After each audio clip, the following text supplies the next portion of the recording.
विजयासाठी कविता माझी कधीच नव्हती, म्हणून नव्हती भीती तिजला पराजयाची. जन्मासाठी हटून केव्हा नव्हती बसली, म्हणून नाही खंत ही तिजला मरावयाची. ज्या कुसुमाग्रजांना आपल्या काव्यपंक्तींच्या अमरत्वावर गाढा विश्वास होता, आपल्या काव्यरचना भावी पिढीला कित्येक पिढ्यांना प्रेरणा देऊ शकतील यावर ते ठाम होते. मात्र आज त्यांच्याच गावी आल्यावर असं वाटतं की जो दीपस्तंभ नवोदित लेखक कवींना प्रेरणा देऊ शकला असता, तोच आज कुठेतरी झाकोळलाय. त्याला कारण ठरलंय शासन आणि प्रशासन यांची उदासीनता. आपण आता शिरवाडे वणी या गावामध्ये आहोत. ही जी वास्तू आपण बघत आहोत, हे जे ठिकाण बघत आहोत, हे तथाकथित एक स्मारक असल्याचं इथल्या ग्रामस्थांकडनं सांगितलं जातं, ग्रामपंचायतीकडनं सांगितलं जातं. साधारणतः 5 ते 7 वर्षापूर्वी ही वास्तू उभारण्यात आली. कविवर्य कुसुमाग्रज वाचनालय असं याला नाव देण्यात आलं. मात्र आतमध्ये जर आपण बघितलं तर आतमध्ये एक पुस्तकही नाही आहे ना. कुसुमाग्रजांच्या आठवणी इथे ताज्या होतील अशी कुठल्याही स्वरूपाचं कामकाज इथे केलेलं नाही आहे. यालाच स्मारक म्हटलं जातं, यालाच एक वाचनालय म्हटलं जातं. आणि आपण बघतोय की सर्व भिंती कोऱ्या आहेत. ना इथे वाचनालय आहे ना एक पुस्तक आहे.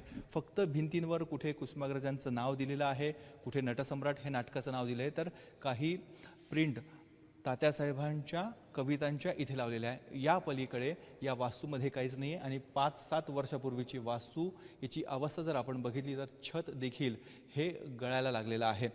याला कारण ठरलेलं आहे की इथल्या ग्रामस्थांमध्ये ज्यावेळेस आपण फिरतो त्यावेळेस त्यांची इच्छा खूप आहे कुसुमाग्रजांच्या नावाने इथे काही ना काही ठोस एखादं स्मारक व्हावं. परंतु लोकप्रतिनिधी, शासन, प्रशासन यांच्याकडनं पावलं उचलली जात नसल्याचं इथले ग्रामस्थ देखील सांगतायत. त्यामुळे एकीकडे आपण मराठी भाषेला अभिजात भाषेचा दर्जा मिळावा यासाठी केंद्र स्तरावर लढाई लढतोय. प्रत्येक मराठी माणसाचा ऊर भरून येतो. मात्र त्याच वेळेस तात्यासाहेबांच्या जर मूळ गावी आपण आलो, जर त्यांच्या वास्तू जर आपण बघितलं तर तात्यासाहेबांच्या पाऊलखुणा दिसतील, त्यांच्या स्मृती जागवल्या जातील. असं या गावामध्ये आपल्याला काहीच बघायला मिळत नाही. हे मूर्तिमंत उदाहरण आहे. इथे खरं तर मराठीचा जागर झाला पाहिजे होता. इथे खरं तर तात्यासाहेबांच्या नाटकांच्या इथे अभ्यासासाठी इथल्या नवोदित लेखक कवींना, विद्यार्थ्यांना हे दालन खुलं होणं अपेक्षित होतं. मात्र 7 वर्षापासून, 5 ते 7 वर्षापासून इथे काहीच घडलेलं नाही आहे. उभ्या आहेत त्या फक्त या भिंती आणि एक छत. ते छत देखील गळकं आहे. त्यामुळे शासन, प्रशासन, इथली ग्रामपंचायत, इथले लोकप्रतिनिधी नेमकं काय करतायत आणि तात्यासाहेबांच्या आठवणी जागवण्यासाठी कधी पावलं उचलणार, इथे कधी असं भव्य स्मारक उभं राहणार, हा प्रश्न वर्षानुवर्षापासून अनुत्तरितच आहे. फार मोठी खंत आहे. कशास आई भिजविशी डोळे उजळ तुझे भाल, रात्रीच्या गर्भात असे उद्याचा उशक काल. एक क्रांतिसूक्त देणारा माणूस, स्वातंत्र्य सैनिकाला प्रेरणा देणारा माणूस, ब्रिटिशांच्या विरोधामध्ये क्रांतीचं सुक्त गरजा जय जयकार म्हणून कविता देणारा, हाक घालणारा माणूस. आज त्याचं गाव हे अतिशय तात्यासाहेबांविना तर पोरकत आहेत, पण फार उपेक्षित आहे साहित्याच्या दृष्टिकोनातून. की ज्या माणसाचं जगात असा एकमेव कवी आहे की त्याचं नाव आकाशातल्या एका ताऱ्याला दिलं आहे, पण भूमीवर त्याचं जगणं आणि तो गेल्यानंतरही त्याच्या साहित्याच्या बाबतीत, त्याच्या कर्तृत्वाच्या पाऊलखुणा त्या गावामध्ये कुठे दिसत नाही. आणि म्हणून मला असं वाटतं की हे गाव, जसं आम्ही बिलारला जातो, पुस्तकांचं गाव आहे. साताऱ्यामध्ये मर्ढेकरांचं मर्ढे नावाचं गाव आहे, कवितेचं गाव म्हणून शासनाने विकसित केलं. आज ज्या माणसाच्या नावाने जागतिक मराठी भाषा राजभाषा दिन म्हणून संपन्न होतं आहे, ते गाव आणि तो माणूस मात्र उपेक्षित आहे. आणि म्हणून मला असं वाटतं की ह्या गावामध्ये तात्यासाहेबांच्या नावाने एक सुंदर असं संदर्भ ग्रंथालय, वास्तुसंग्रहालय, की भाषेच्या उगमापासून, म्हणजे ज्याला आपण म्हणू की जिथं अक्षर वाङ्मयाचा शोध नव्हता त्याच्या आधीपासून तर पुढे शिलालेख असतील, ज्या ज्या पद्धतीने भाषा विकसित गेली, असं भाषेचं संशोधकांसाठी एक संशोधन संग्रह या ठिकाणी झाला पाहिजे. म्हणजे देशातील मराठी भाषिका अभ्यासाच्या दृष्टीने विविध बोली भाषा आहे, त्यांचाही अभ्यास इथं करण्यासाठी संदर्भ ग्रंथ दिले गेले, त्या पद्धतीच्या सुविधा या ठिकाणी केल्या गेल्या. तर महाराष्ट्रातला मराठी आणि बोलीचा अभ्यास करणारा माणूस आज शासन बोली भाषेचं, मराठीचं विद्यापीठ स्थापन करायला निघलंय.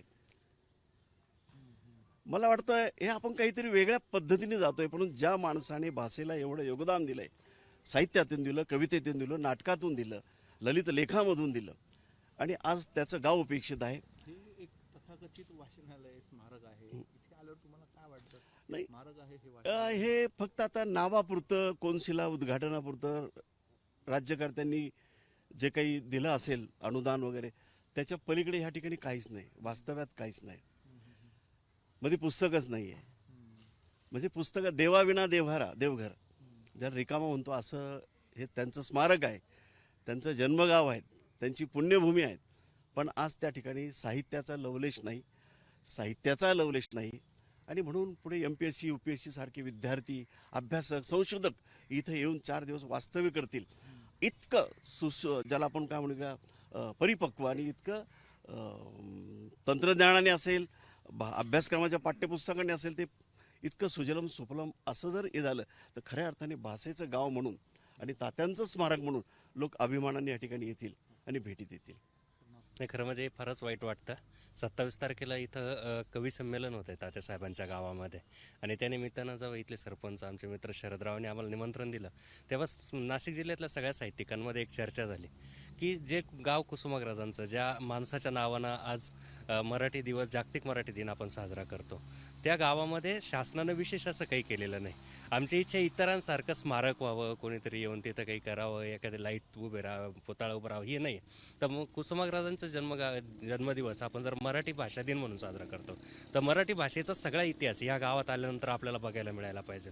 जशी वेगवेगळी गावं निर्माण झालेली आहे त्याचे उल्लेख अनेक साहित्यिक करतील, परंतु मराठी भाषेचा इतिहास जर आपण पाहिला तर तो पराजित इतिहास नाही. अनेक चांगले संदर्भ, अनेक चांगला पुढल्या पिढीला प्रेरणा दिला असा इतिहास आहे आणि आमची अपेक्षा आहे का शासनाने ह्या गावाला विशेषतः मराठी भाषेचं गाव म्हणून घोषित करावं आणि ते फक्त 100-250 कोटी रुपयापुरतं मर्यादित न राहतं याचं एक अशा चांगल्या पद्धतीने डिझाईन करावं की कुसुमाग्रजांच्या जिथं नाशिकला ते वास्तव्याला होते तिथून तर शिरवाडेवणी हे जे जन्मगाव आहे हे साधारण 45 किलोमीटरचं अंतर आहे. या 45 किलोमीटर नॅशनल हायवे 3च्या शेजारी एक गाव आहे. देशातली सगळी माणसं इथून जातात. त्यांना ह्या 45 किलोमीटरमध्ये आपलं मराठी भाषा काय आहे, मराठी माणसाची संस्कृती काय आहे ही प्रकर्षानं जाणवावी आणि या गावामध्ये एक फेरफटका मारल्यानंतर मराठी माणसाचं सगळं चित्र त्याचं जगणं समाजापुढं यावं, ते समृद्ध जगणं यावं, इतिहास समृद्धपणे नव्या पिढीपर्यंत यावं अशी आमची अपेक्षा आहे. म्हणून एक बिगर राजकीय सगळ्या लेखक साहित्यिकांची नाशिक जिल्ह्यातल्या इच्छा आहे की ह्या गावाला विशेष असा एक दर्जा दिला जावा आणि शासनानं लक्ष घातलं पाहिजे. आम्हाला ह्या सरकारकडून जास्त अपेक्षा याचं कारण आहे की मुख्यमंत्री उद्धव साहेब ठाकरे आणि मराठी भाषेचा विषय घेऊन विशेषतः त्याने आजपर्यंत शिवसेनेचं राजकारण आहे. जर मराठीचा मुद्दा घेऊन आपण सत्तेत आहे तर ज्यांच्या नावानं मराठी दिन साजरा करतो त्या गावासाठी वेगळं लक्ष घालणं आणि वेगळी तरतूद करणं आम्हाला अपेक्षित आहे. इथे आपण आता कुसुमाग्रज स्मारकामध्ये उभा आहोत. नित्यनेमाने इथे आमच्या कुसुमाग्रजांच्या गावामध्ये जेणेकरून आम्हाला जी लायब्ररी आहेत आपण जे मागे बघतोय ती एक 5-7 वर्षाची इमारत आहे आणि त्या इमारतीमध्ये एक जुनं वाचनालय होतं. म्हणजे त्याच्या इमारतीमध्ये नाही दुसरीकडे एक वाचनालय होतं. ते वाचनालय शिफ्टिंगचं इथे काम चालू होतं, परंतु शासनाने ते बऱ्याच दिवसापूर्वी बंद केलेलं वाचनालय आहे. त्याच्यामुळे आता एकतर हे वाचनालय जुनं चालू करायचं की नवीन वाचनालय चालू करायचं याच्यावर चर्चा गावकऱ्यांशी करून नवीन वाचनालय लवकरात लवकर चालू करून त्या वाचनालयाची व्यवस्था करण्यात येईल. हे कधीपासून वाचनालय बंद आहे? जुनं वाचनालय साधारण 97-98 सालापासून बंद आहे. जुनी पुस्तकं पण आता आम्ही हायस्कूलला वर्ग वगैरे केलेली होती. आता नवीनच वाचनालयासाठी आम्ही नवीन प्रस्ताव पाठवलेला आहे जेणेकरून लवकरात लवकर लोकांच्या पर्यटनासाठी इथं वाचनालयासाठी किंवा एक अभ्यासिका म्हणून त्याचा उपयोग होईल आणि लवकरात लवकर ते प्रयत्न आपले चालू आहेत गावकऱ्यांच्या. जुनं ग्रंथालय बंद पडण्याचं कारण काय होतं? जुनं त्याला इमारत पण नव्हती जुन्या ग्रंथालयाला आणि जे शासनाचा पण निधी येत नव्हता त्याच्यामुळे कुठेतरी कर्मचारी काम करायला ती तयार नव्हता, त्याच्यामुळे ते वाचनालय बंद पडलेलं होतं. पण मग आपण ग्रामसभेने काही पाठपुरावा केला नाही? नाही, गावकऱ्यांनी कुणी पाठपुरावा केला नसल्यामुळे ते बंद पडलं. पण मग आता ही वास्तू कधीपासून उभी आहे? ही साधारण 7-1 वर्षापासून ही वास्तू उभी आहेत. नवीन वाचनालयाचा आपला पाठपुरावा चालू आहे. जर एक 4-2 महिन्याचे झालं तर ठीक आहे, नाहीतर नवीन वाचनालय स्थापन करून त्यांच्या ताब्यात देण्यात येईल. अडचण काय ते? अडचण ते जुन्या वाचनालयाची अडचण येते ना, बाकी काही नाही. नाही, आपण बाहेर कमानीवर नाव दिलंय की कुसुमाग्रज स्मारकासारखं इथे काय? नाही, प्रगतीपथावरती काम चालू आहे. नवीन पण काम आपलं मंजूर आहेत. साधारण 2-1 कोटीचे काम मंजूर मल्टीनॅशनल इथं हॉल उभा राहतोय. त्याच्यानंतर इथं सुशोभीकरणाचं पण काम चालू होतंय आणि मुख्यमंत्र्यांना आणि उपमुख्यमंत्री विनंती आहे शासनाला आमची की लवकरात लवकर हे कुसुमाग्रजांचं गाव आहे हे मराठी भाषेचं गाव जाहीर करावं आणि ह्या गावाचा विकास करावा जेणेकरून इथं पर्यटक येतील. पर्यटन म्हणून इथं काहीतरी गावाचा विकास होईल. तुम्ही त्यासाठी काय पाठपुरावा केलाय आणि सुशोभीकरण म्हणजे काय होणार आहे? सुशोभीकरण म्हणजे इथे कुसुमाग्रजांचं ज्या कविता आहेत त्या कविता आम्ही बाजूला प्रत्येक ठिकाणी त्याचं हे बनवून आणि क्लिअर करणार होतो. कॅमेरामॅन किरण कटारेसह मुकुल कुलकर्णी, एबीपी माझा, पिंपळगाव. एबीपी माझा, उघडा डोळे बघा नीट.